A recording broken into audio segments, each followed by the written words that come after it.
এই হাল্ক, তুই এখনো ঘুমাচ্ছিস? আর অন্যদিকে কঙ্কাল ভূতগুলো আমাদের সবকিছু চুরি করে নিয়ে যাচ্ছে। মানুষরা, ভালো থাকতে তোমাদের সব টাকা পয়সা স্বর্ণ গয়না আমাদের দিয়ে দাও, তাহলে আমরা কিচ্ছু করব না। এই পালাও, সবাই পালাও! এই কঙ্কাল ভূতগুলো আমাদের সব টাকা পয়সা চুরি করে নিয়ে যাচ্ছে। কেউ আমাদের হালকে খবর দাও। কঙ্কাল ভূত হোক বা ভূতের সর্দার, এত বড় সাহস হালকের এলাকায় চুরি করতে আসছে। আজকে তাদের সানডে মানডে সব ক্লোজ করে দিব। শালা কঙ্কাল, তোরা দেখছি আমার এলাকায় চুরি করতে ভয় পাস না। আজকে তোদের হাড্ডি আমার কুকুরদের খাওয়াবো। ও মাই গড, এগুলা তো দেখছি রোবট, কিন্তু এসব রোবট আসলো কই থেকে?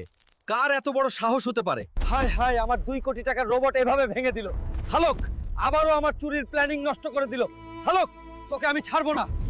শালা কানু চোরা, তুই আবারও চুরি করার সাহস করেছিস? আজকে তোর সব চুরি পিছন দিয়ে বের করে দিব। মাফ করে দাও।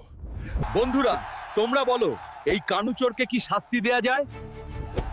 চ্যানেলটি সাবস্ক্রাইব করে এখনই কমেন্টে জানাও।